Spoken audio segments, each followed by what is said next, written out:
여러분은 혹시 매일매일 시험 무대에 서 있는 기분을 느껴본 적이 있으신가요? 학교에서 시험을 치르는 청소년들 뿐만 아니라 직장에서 끊임없이 성과를 증명해야 하는 어른들까지 우리는 늘 누군가에게 나 이만하면 괜찮은 사람이지요 라고 증명하며 살아갑니다. 심지어 교회 다니면서도 내가 기도를 이만큼 안 했으니까 하나님이 나를 싫어하시겠지, 내가 저번 주에 죄를 지었으니 하나님이 내 기도를 안 들어주실 거야 라며 스스로 점수를 매기곤 합니다. 그래서 늘 불안하고 마음에 평안이 없습니다. 오늘 성경 로마서 본문은 우리에게 완전히 새로운 이야기를 들려주고 있습니다. 저와 여러분들이 대단한 행동을 해서가 아니라 오직 예수님을 믿음으로 말미암아 하나님께서 우리를 향해 너는 이제 죄가 없다, 너는 완벽하게 의롭다라고 최종 판결을 내려주셨다는 이야기입니다. 이것을 신학적 용어로 칭의, 즉 의롭다 하심을 얻었다고 말씀하고 있습니다. 여기 아주 어울리는 이야기가 하나 있어 여러분들에게 소개하려고 합니다. 한 청년이 큰 잘못을 저질러 법정에 서게 되었습니다. 엄격한 법에 따라 엄청난 액수의 벌금형을 선고받았습니다. 청년에게는 그 돈을 갚을 능력이 전혀 없었기에 감옥에 갈 수밖에 없는 절망적인 상황이었습니다. 그런데 그 재판석에 앉아있던 판사가 갑자기 자리에서 일어났습니다. 그리고 판사의 법복을 벗어던지고 아래로 내려왔습니다. 알고 보니 그 판사는 다름 아닌 청년의 아버지였던 것입니다. 아버지는 판사로서 공정하게 판결을 내린 뒤 개인 지갑을 열어 그 자리에서 아들의 벌금을 대신 전액 수납해 주었습니다. 그리고 아들의 손을 잡으며 이제 법적으로 내 죄는 다 해결되었다, 집으로 가자라고 말했습니다. 이것이 바로 예수님이 십자가에서 저와 여러분에게 하신 일입니다. 고대 로마 사회에서 의롭다는 단어는 법정에서 판사가 선언하는 말이었습니다. 우리는 죄의 벌금을 낼 능력이 없는 파산 상태였지만 재판장이신 하나님께서 예수님을 통해 그 값을 대신 치르시고 저와 여러분들을 향해 무지로 탕감해 주셨습니다. 오늘날 많은 현대인들이 완벽해야 한다는 강박증이나 가면 증후군에 시달리며 영적 침체를 겪습니다. 하지만 복음은 저와 여러분들에게 스스로 증명할 필요가 없다고 말합니다. 왜냐하면 예수님이 이미 완벽하게 증명해 주셨기 때문에 그렇습니다. 오늘 설교하고자 하는 본문의 핵심은 예수님을 믿고 의롭게 된 사람이 이 땅에서 어떤 엄청난 축복과 변화된 삶을 누리는가입니다. 그럼 칭의, 즉 죄 없다고 인정함을 받은 자의 삶은 어떤 삶인지 하나하나 살펴보면서 하나님의 은혜를 나누어 보도록 하겠습니다. 첫 번째, 의롭게 된 자의 삶은 하나님과 화평을 누리며 삽니다. 의롭게 된 자의 삶은 하나님과 화평을 누리며 사는 삶인데 오늘 본문 로마서 5장 1절에서 확인하겠습니다. 우리 같이 읽어봅니다. 시작. 그러므로 우리가 믿음으로 의롭다 하심을 받았으니 우리 주 예수 그리스도로 말미암아 하나님과 화평을 누리자. 이 말씀은 사도 바울이 로마에 있는 성도들에게 편지를 보내며 복음의 핵심을 요약한 부분입니다. 여기서 의롭다 하심을 받았으니는 원어상 과거 분사 수동태로 내 힘이 아니라 위보의 힘인 예수에 의해 이미 단번에 완료된 사건을 말합니다. 무슨 말씀이냐면 여러분, 수동태라는 것은 뭐예요? 내가 그것을 이룬 것이 아니라 다른 사람에 의해서 그것을 이뤘다는 거예요. 그런데 언제요? 과거에. 저와 여러분들이 의롭다, 죄 없다고 인정을 받은 것은 내가 열심으로 노력해서 되어진 것이 아니라 누군가에 의해서 과거에 그렇게 되었다는 거예요. 그러면 누군가가 여기서 누굽니까? 바로 예수님입니다. 과거는 언제입니까? 예수님이 십자가에 못 박혀 죽으실 때입니다. 그러니까 우리 예수님께서 과거에 십자가에서 못 박혀 죽으심으로 말미암아 저와 여러분들이 의롭게 되었다는 말씀입니다. 나의 노력이나 공로로 의롭게 된 것이 아니라 예수님에 의해서 그렇게 되었다는 말씀입니다. 또한 화평은 단순히 전쟁이 없는 상태가 아니라 구약의 샬롬처럼 하나님과의 관계가 완벽하게 회복되어서 영혼의 깊은 만족과 안전을 누리는 상태를 말합니다. 당시 로마 제국은 칼과 힘으로 억누리는 팍스 로마, 그냥 로마의 평화를 주장했지만 사도 바울께서는 오직 예수 그리스도의 보혈로만이 진정한 마음의 평화가 온다고 이야기하고 있습니다. 사랑하는 성도 여러분, 하나님께서 저와 여러분들에게 이 말씀을 주신 목적은 무엇일까요? 그것은 우리가 더 이상 하나님을 무서운 심판관으로 보지 말고 사랑이 많으신 아빠, 아버지를 대하듯 친밀한 관계 속에서 살아가려게 하는 목적을 가지고 말씀하시는 것입니다. 그런데 중요한 것은 이 화평이, 이 평화가 예수 그리스도를 통해서만이 가능하다는 사실입니다. 사랑하는 높은산 샘물 가족 여러분, 우리는 어떻게 하면 하나님과 친밀한 화평을 누릴 수 있을까요? 그것은 내 행동을 완벽하게 하려고 애쓰는 것이 아니라 오직 예수 그리스도를 굳게 신뢰함으로 하나님과 화평을 누릴 수 있습니다. 왜냐하면 예수님께서 십자가에서 하나님과 우리 사이를 가로막고 있던 거대한 죄의 담을 단번에 허물어 주셨기 때문에 그렇습니다. 성경은 예수 그리스도의 십자가 대속으로 저와 여러분들이 하나님과 화평을 누리게 되었다라고 분명히 증언하고 있습니다. 에베소서 2장 14절 말씀을 읽어봅니다. 시작. 그는 우리의 화평이신지라 둘로 하나를 만드사 원수된 것 곧 중간에 막힌 담을 자기 육체로 허시고. 여러분의 이해를 돕게 그림을 하나 보여드리기를 원합니다. 이 그림은 그리스도의 십자가 대속으로 저와 여러분들이 화평을 누리게 되었다는 것입니다. 사랑하는 성도 여러분, 따먹지 말라는 선악과를 따먹음으로 말미암아 우리 인간은 하나님으로부터 분리되었습니다. 하나님과 원수되었습니다. 죄인된 인간은 하나님께로 나아갈 수 있는 길이 전혀 없습니다. 그런데 십자가의 대속의 구속의 은총으로 인해 죄인된 인간이 하나님께로 나아갈 수 있는 길이 열렸습니다. 또한 골로새서 1장 20절에서도 그 사실을 증명하고 있는데 우리 같이 한번 읽어보겠습니다. 시작. 그의 십자가의 피로 화평을 이루사 만물 곧 땅에 있는 것들이나 하늘에 있는 것들이 그로 말미암아 자기와 화목하게 되기를 기뻐하심이라.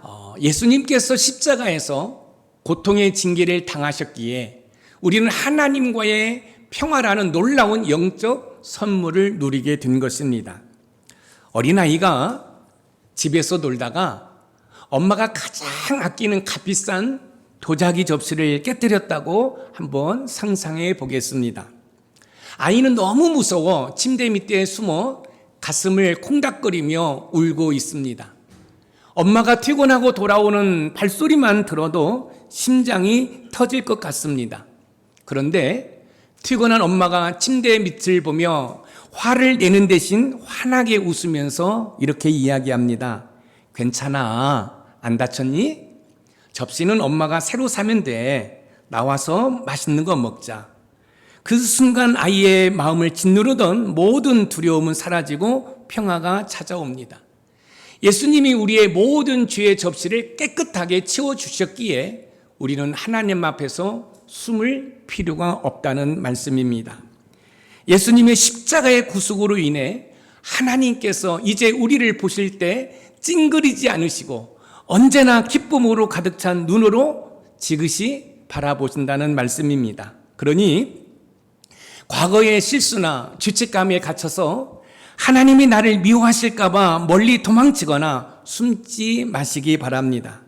삶 가운데 심리적 압박이 다가올 때면 예수님 때문에 하나님은 오늘도 나와 화평하시다라고 큰 소리로 선포하며 당당하게 기도의 자리, 예배의 자리로 나올 수 있는 저와 여러분들이 되기를 소망합니다.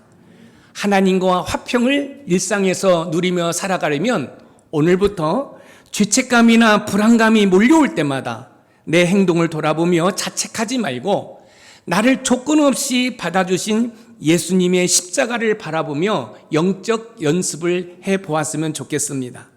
우리가 대단한 고행을 해야 화평이 오는 것이 아닙니다. 이미 주어진 완벽한 화평의 복음을 믿음으로 받아들이고 오늘 하루 모든 염려를 주님께 맡기며 평안의 걸음을 당당히 내딛기로 결단하는 저와 여러분들이 되기를 소망합니다. 사랑하는 성도 여러분, 2000년 전에 우리 예수님께서 십자가에 못 박혀 죽으심으로 말미암아 저와 모든 죄의 값을 지불했습니다.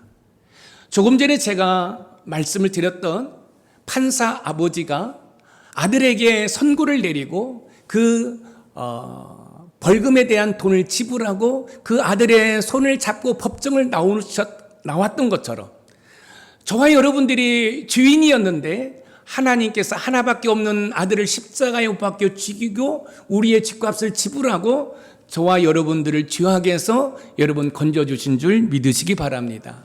그러므로 하나님과 저와 여러분들은 화목의 삶을 살아갈 수 있음을 믿으시기 바랍니다. 두 번째, 의롭게 된 자의 삶은 환난 중에도 소망을 누리며 삽니다.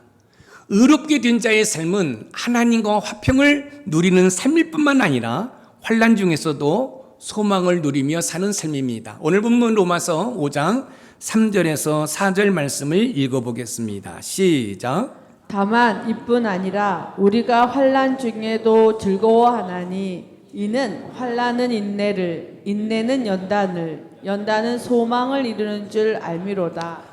사도 바울은 의롭게 된 사람의 삶에 고통이 아예 사라진다고 말하지 않습니다. 오히려 고통 한복판에서 노래할 수 있다고 합니다.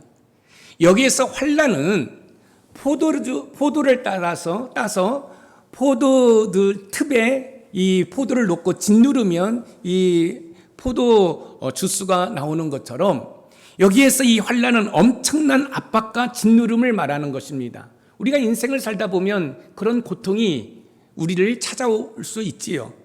그리고 연단은 광부들이 금광석을 뜨거운 용광로에 넣어 불순물을 다 빼내고 남은 정제진 순금의 그런 인격을 말하고 있는 것입니다. 그러니까 사도 바울께서 의롭게 된 저와 여러분들에게 어떤 삶의 고난이나 아픔이 전혀 없을 것이다 라고 말하지 않습니다. 여러분, 환난, 연단이 있을 거라는 거죠. 그러면 왜 하나님을 믿고 죄 없다고 인정해 준 우리의 삶에 그런 환난과 연단이 있을까요? 여러분, 여기서 환난이라는 건 뭐죠? 포도를 따서 포도줄에 압박을 하면 포도주가 나오잖아요. 포도주스가 나오잖아요. 여러분, 광석을 여러분 캐내어서 용광로에 집어넣으면 불순물을 제거할 때 순금을 여러분 채취할 수 있는 것이지요. 여러분, 왜 우리가 하나님의 자녀임에도 불구하고 예수를 믿는다고 함에도 불구하고 교회를 다님에도 불구하고 우리의 삶에 고난이 있을까요? 왜 아픔이 있을까요? 그것은 여러분, 우리가 세상 가운데 묻었던 영적 불순물을 제거하는 하나의 과정인 것입니다. 로마서가 쓰일 당시 기독교인들은 로마 사회에서 반역자로 오해받아 재산을 빼앗기고 사자밥이 되는 극심한 고난을 당했습니다. 하지만 하나님께서는 이 고난이 우리를 무너뜨리는 파멸의 도구가 아니라 우리를 보석처럼 빛나게 만드는 축복의 통로임을 깨닫기를 원하셨습니다. 십자가의 고난을 통과하여 부활의 소망을 완성하신 예수 그리스도를 바라볼 때 저와 여러분들은 환난 속에서도 낙심하지 않고 영원한 하나님 나라에 소망을 두고 삶을 살아갈 수 있다는 말씀입니다. 사랑하는 성도 여러분, 우리가 예수님을 믿게 되었죠. 그런데 복음이 우리에게 오기까지 많은 믿음의 선배들이 여러분 죽임을 당했습니다. 제가 종교개혁 500주년을 맞이해서 종교개혁지를 탐방하게 되었습니다. 이 독일에 갔을 때 신앙인들이 그 신앙을 지키기 위해서 땅속으로 들어가서 이 굴을 파고 거기서 생활하면서 신앙생활하는 모습을 보았습니다. 너무너무 여러분 감동이 되었습니다. 저와 여러분들이 이렇게 편하게 예수님을 믿고 신앙생활할 수 있는 것은 얼굴도 이름도 모르는 우리의 믿음의 선조들이 여러분 복음을 전해 주었기 때문에 이런 은혜와 복을 누리고 있는 것입니다. 이처럼 저와 여러분들이 이렇게 하나님과 화평 가운데 있는데 그 화평 가운데서도 우리의 삶에 고난이 있을 수 있다는 거예요. 그러나 그 고난은 저와 여러분들을 절망의 낭떠러지로 몰아넣는 것이 아니라 저와 여러분들을 정금같이 빛나게 하는 줄 믿으시기 바랍니다. 우리는 어떻게 하면 극심한 삶의 환난 속에서 절망하지 않고 소망을 가질 수 있을까요? 고난의 터널 끝에서 우리를 맞이하실 부활의 주님을 바라봄으로써 환난 가운데서도 소망을 누릴 수 있습니다. 왜냐하면 지금 우리가 겪는 환난은 무의미한 고통이 아니라 우리를 가장 아름다운 명품 성도로 빚어가시는 하나님의 정교한 훈련 과정이기 때문에 그렇습니다. 사랑하는 성도 여러분, 내가 예수 믿는데 내가 그래도 나름대로 신앙생활하는데 왜 나에게 이런 아픔과 고통이 있지? 라고 원망하고 불평하는 것이 아니라 하나님께서 나를 명품 인생으로 빚어가는 하나의 과정인 줄 믿으시기 바랍니다. 사도 바울께서는 로마서 8장 18절에서 이렇게 선포하고 있는데 우리 같이 한번 읽어보겠습니다. 시작. 생각하건대 현재의 고난은 장차 우리에게 나타날 영광과 비교할 수 없도다. 당시 노예 제도와 극심한 빈곤 속에 살고 있던 초대교회 사람들은 영원한 하나님 나라의 가치를 보여주기 위해서 이렇게 귀한 말씀을 이 사도 바울을 통해서 주셨습니다. 오늘날 삶이 잘 풀리지 않으면 어떻습니까? 무속인을 찾아가고 사주팔자를 보게 되지요. 그리고 절망하지요. 그런데 의롭게 된 저와 여러분들은 고난 가운데서도 여러분 하나님께 소망을 두며 삶을 살아갈 수 있음을 믿으시기 바랍니다. 여러분들이 지금 이제 보는 그림은 나비가 고치 구멍을 뚫고 나올 때의 모습입니다.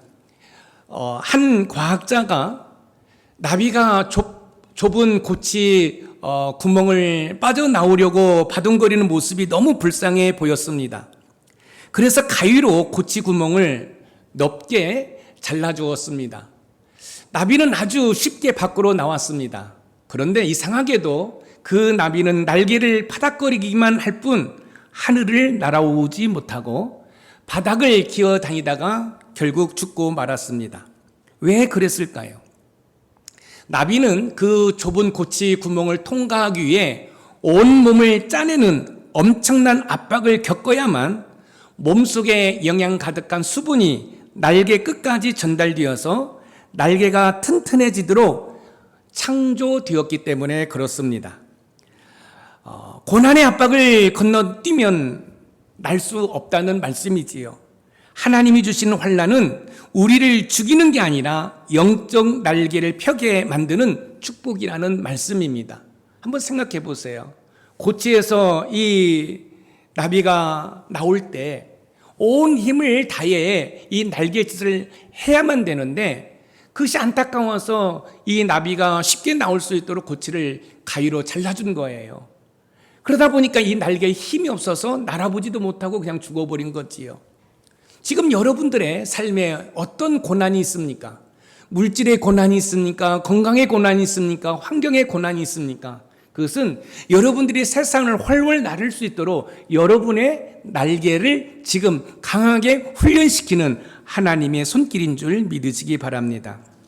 하나님께 의롭다고 인정받은 백성에게도 고난은 찾아오지만 그 고난은 결국 우리를 무너뜨리지 못하고 오히려 영광스러운 소망의 주인공으로 업그레이드 시킵니다. 그러므로 힘든 일이 생길 때 왜 나만 이렇게 힘들어 하고 남을 원망하거나 주저앉아 울지 말고 하나님의 선하신 계획을 바라볼 수 있는 우리 높은 산 샘물의 모든 가족이 되기를 소망합니다. 하나님 아버지, 이 고난을 통해서 저에게 들려주시고자 하시는 메시지가 무엇인가요? 그래서 여러분, 그 하나님께 귀를 기울이는 거예요. 그러면 그 고난 가운데 하나님께서 말씀해 주셔요. 그럴 때 흰 종이를 꺼내 현재의 고난 목록을 한번 적어 보시기 바랍니다. 그리고 그 옆에 이 환난은 결국 나를 정금같이 만들고 소망을 이룰 것이다 라고 크게 적으시기 바랍니다. 낙심을 선택하는 대신 소망을 입술로 선포하고 내가 해야 할 일상의 작은 의무를 묵묵히 인내하며 감당해 나가는 저와 여러분들이 되기를 소망합니다. 의롭게 되었어요. 하나님께서 저와 여러분을 향하여 죄 없다고 인정해 주었어요. 그런데도 불구하고 여러분 가정 공동체, 일터 공동체, 신앙의 공동체 이런저런 문제가 고난이 있을 수 있어요. 그럴 때 여러분들이 그 고난의 제목들을 한번 써보는 거예요. 내용들을 써보는 거예요. 그리고 여러분 그 옆에 환난은 결국 나를 정금같이 만드신다라고 한번 써보시기 바랍니다. 사랑하는 높은산 샘물의 가족 여러분, 환난 중에도 절망하지 않고 찬송하며 소망을 누리려면 오늘 여러분들을 괴롭히는 거친 환경 속에서 눈을 들어 부활하신 주님을 바라보시기 바랍니다. 지금도 하나님의 우편 보좌에서 저와 여러분들을 위해서 눈물을 흘리며 기도하시는 주님을 바라보시기 바랍니다. 아무리 어두운 밤도 아침 해가 뜨면 물러가듯이 지금 여러분들이 통과하는 눈물의 골짜기는 머지않아 영광스러운 소망의 열매로 바뀔 줄 믿습니다.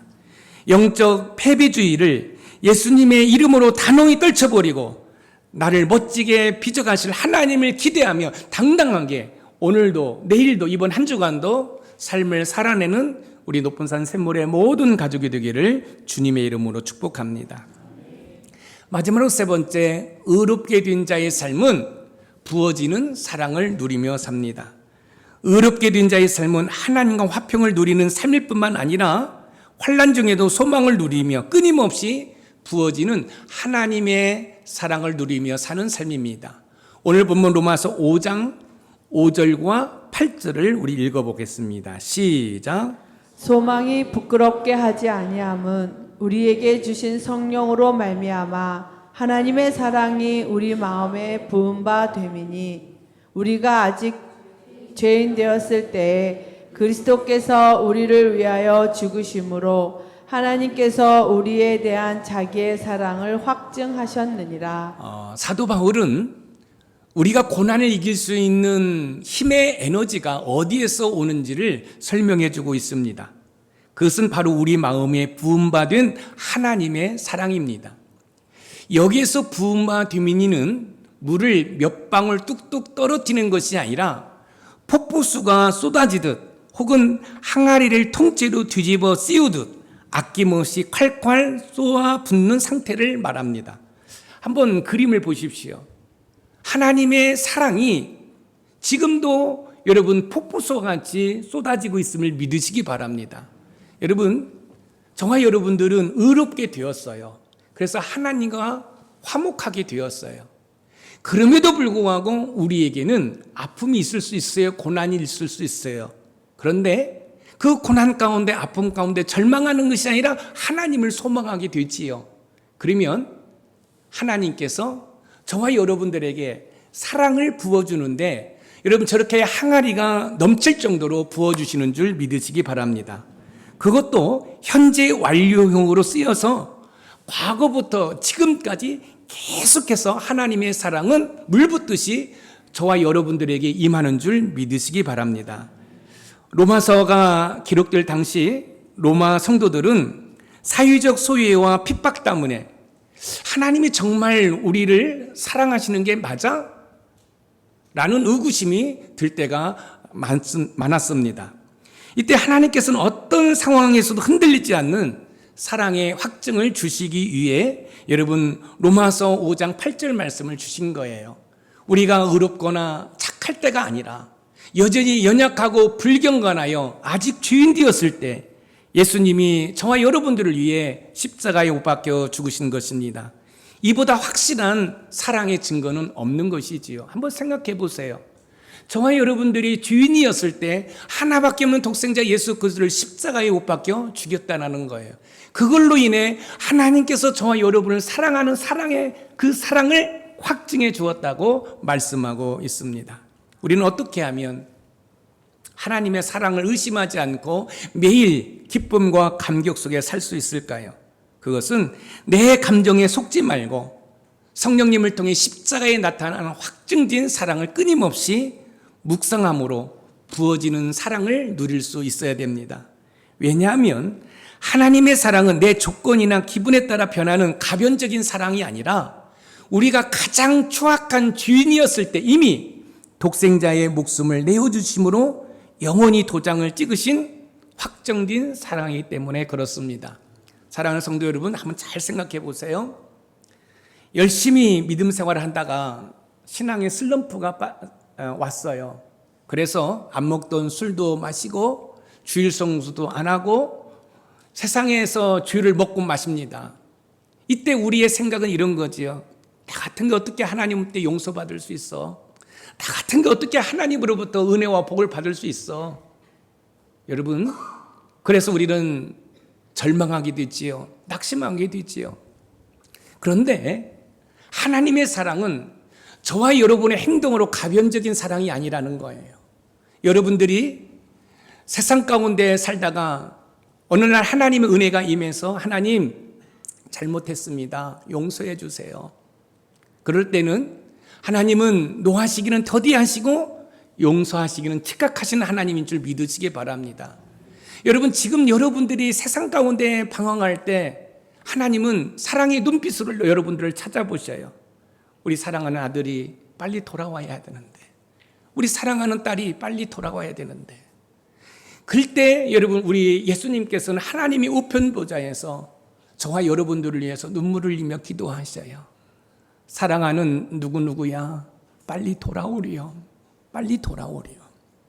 오늘 저와 여러분들이 이 자리에서 예배드리는 것도 우리 주님께서 하나님의 우편 보좌에서 눈물로 기도하신 은혜인 줄 믿으시기 바랍니다. 여러분, 용기를 내어 하나님 앞에 나와 회개하고 여러분의 신앙의 옷깃을 여미고 다시 믿음 생활을 열심히 할 수 있는 은혜가 있으시기를 주님의 이름으로 축원드립니다. 의롭게 된 우리를 향한 하나님의 사랑에 대해서 요한일서 4장 10절에서 이야기하고 있는데 우리 같이 한번 읽어보겠습니다. 시작. 사랑은 여기 있으니 우리가 하나님을 사랑한 것이 아니요 하나님이 우리를 사랑하사 우리 죄를 속하기 위하여 화목제물로 그 아들을 보내셨음이라. 사랑은 여기 있으니 우리가 하나님을 사랑한 것이 아니요 라는 구절은 사랑의 주도권이 저와 여러분에게 있는 것이 아니라 하나님께 있다는 거예요. 한번 잘 생각해 보세요. 저와 여러분들이 구원받을 만한 어떤 조건이 있습니까? 여기 있는 김 목사가 구원받아 이 자리에 설 수 있는 조건은 아무것도 없습니다. 멸망받을 수밖에 없습니다. 마른 막대기보다도 못합니다. 여러분, 세상에 굴러다니는 벌레보다도 못한 존재였습니다. 그런데 하나님께서 내가 너를 지명하여 불렀나니 너는 내 것이라 하나님의 소유된 백성으로 삼아주셨고 목사로 세워주셨기 때문에 이렇게 그럴싸하게 여러분 앞에서 설교를 하고 있는 거예요. 이 모든 것이 하나님의 은혜인 줄 믿으시기 바랍니다. 인터넷, 소셜 미디어나 세상 사람들은 내가 이만큼 날씬하고 이만큼 돈이 많고 이만큼 성공해야 가치 있는 사람이고 사랑받을 자격이 있어라고 속삭입니다. 그래서 현대인들은 늘 사랑의 결핍을 느끼며 목말라 합니다. 그러나 십자가의 복음은 우리가 아무것도 가진 것이 없는 죄인이었을 때 이미 우리에게 우주에서 가장 귀한 예수님짜리 인생으로 저와 여러분들을 빚어주신 줄 믿으시기 바랍니다. 여러분들이 어떻게 생각하든 여러분들은 다 예수님짜리 인생인 줄 믿으시기 바랍니다. 한번 따라서 한번 해보겠습니다. 나는 우리 유빈이도 채원이도 나는 목사님처럼 액션하는 거예요. 나는 예수님짜리 인생이야. 여러분, 이 성경책을 제가 3만 원 주고 샀으면 3만 원짜리지요. 저와 여러분들이 죄악 가운데 있는데 예수님의 생명을 지불하고 저와 여러분들을 구원하셨어요. 그래서 저와 여러분들은 예수님 자리 인생인 줄 믿으시기 바랍니다. 하나님의 사랑은 하나밖에 없는 독생자 아들까지 주시는 사랑입니다. 그러므로 내가 오늘 좀 넘어지고 실수했다고 해서 하나님이 나를 사랑하지 않으시면 어떻게 해? 라며 혼자 속상하거나 하나님의 사랑을 의심하지 말기를 부탁드립니다. 그럼 삶에서 외로움이나 소외감이 밀려올 때 우리는 어떻게 하면 좋을까요? 여러분들이 세상에서 넘어졌을 때 어떻게 하면 좋을까요? 여러분들이 하나님의 마음을 아프게 하고 있다고 한다면 그런 상황에서 어떻게 하면 좋을까요? 이렇게 한번 해보세요. 나는 예수님의 목숨으로 사신 예수님짜리 인생이다. 하나님은 여전히 지금도 나에게 사랑을 폭포수처럼 붓고 계신다라고 선포하고 지금도 하나님의 우편 보좌에서 저와 여러분들을 위해서 중보기도하시는 그 주님을 바라보시기 바랍니다. 그러면 가슴이 뜨거워지고 그래 세상에 즐거운 거 별거 아니네. 다시 주님 품에 안겨야지. 할렐루야. 사랑하는 성도 여러분, 날마다 마음에 차고 넘치도록 부어주시는 하나님의 사랑을 온전히 누리며 승리하는 저와 여러분들이 되기를 소망합니다. 그렇게 살기 위해서 우리는 어떻게 하면 좋을까요? 매일 밤 잠들기 전 5분 동안 십자가를 묵상하며 날 위해 죽으신 예수님의 사랑을 호흡하듯이 들여 마셔보기를 소망합니다.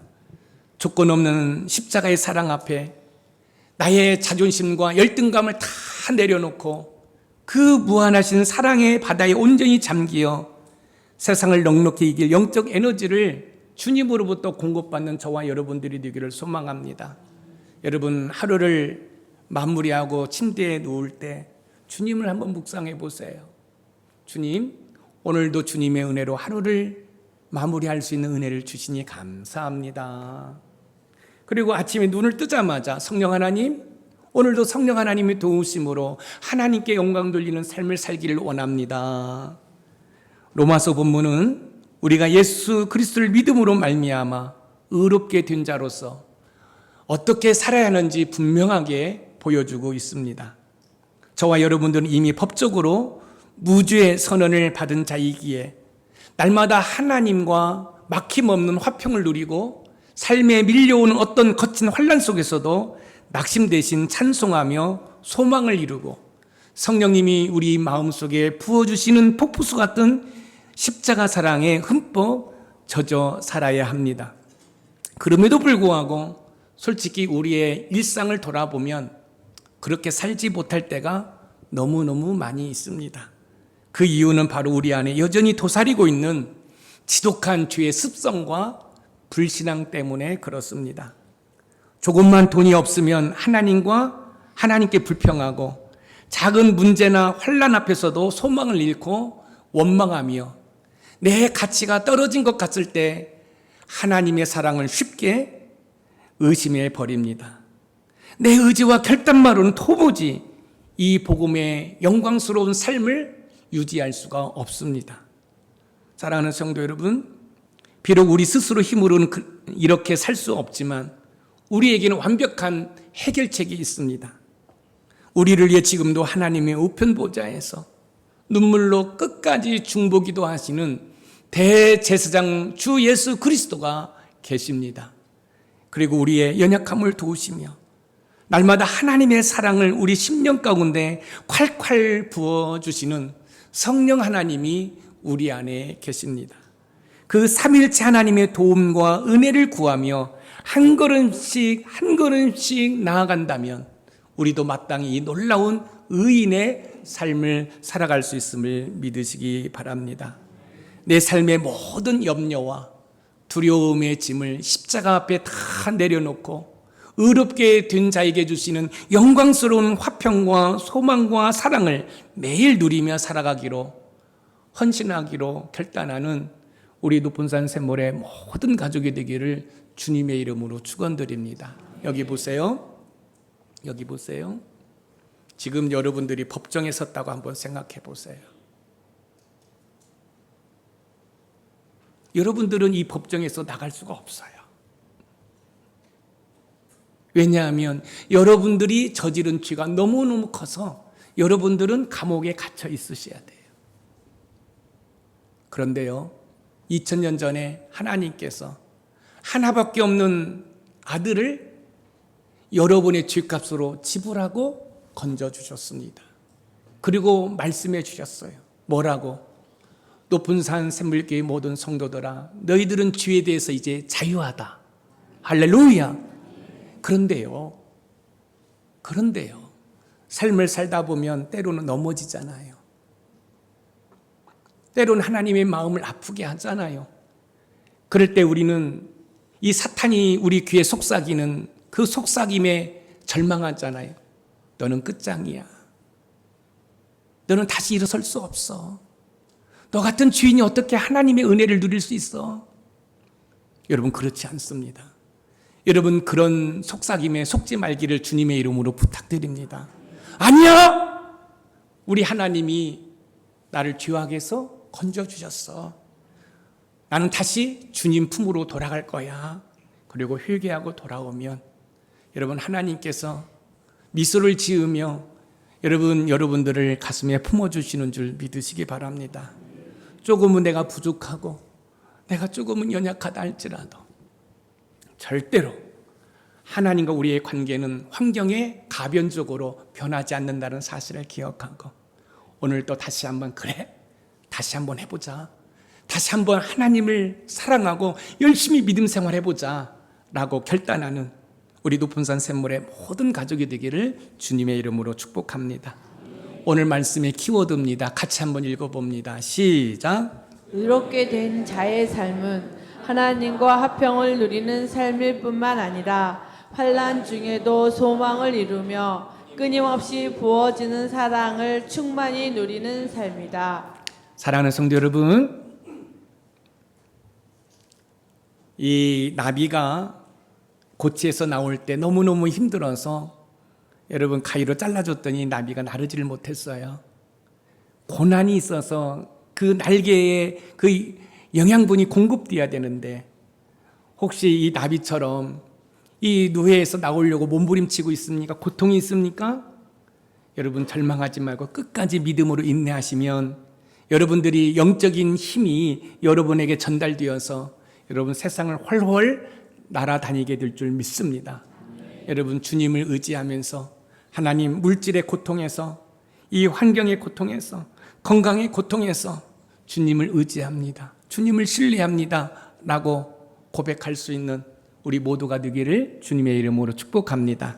우리 합심기도 큰 목소리를 한번 외쳐보겠습니다. 시작. 내 행위나 조건이 아니라 오직 예수님의 피로 주신 하나님과의 완전한 화평을 날마다 삶 속에서 당당하게 누리게 하소서. 아멘. 인생의 극심한 환난과 짓누르는 압박 앞에서도 낙심치 않고 나를 승군처럼 단련하실 주님의 부활 소망을 바라보며 즐거워하게 하소서. 아멘. 성령님이 우리 마음에 폭포수처럼 부어주시는 십자가의 무조건적인 사랑을 확신하며 세상의 평가에 흔들리지 않는 자존감을 갖게 하소서. 아멘. 지금 저와 여러분들은 보혈 시리즈 하나님의 말씀을 살펴보고 있습니다. 이 보혈 시리즈 설교를 하는 이유는 뭘까요? 제가 일부 예배 때 여쭤봤어요. 그런데 일부 예배에서 답을 했어요. 왜 우리는 보혈 시리즈 설교를 기도로 준비하면서 하고 있을까요? 그것은 우리의 속사람을 건강하게 세우기 위해서 그렇습니다. 여러분, 세상의 고통과 아픔으로 무너졌던 여러분들의 자존감이 다시 치유되고 회복되는 은혜가 있기를 소망합니다. 여러분, 무너졌던 그 용기 없는 그 연약함이 다시 하나님의 은혜로 세워져서 회복되어서 이 세상을 믿음으로 당당하게 살아가는 우리 높은 산 샘물의 모든 가족이 되기를 소망합니다. 그래서 여러분 이제 2강을 했어요. 아직 38강이 남았어요. 여러분 계속되어지는 이 설교를 통해서 말씀을 통해서 여러분의 속사람이 거듭나고 회복되는 은혜가 있기를 주님의 이름으로 축복합니다.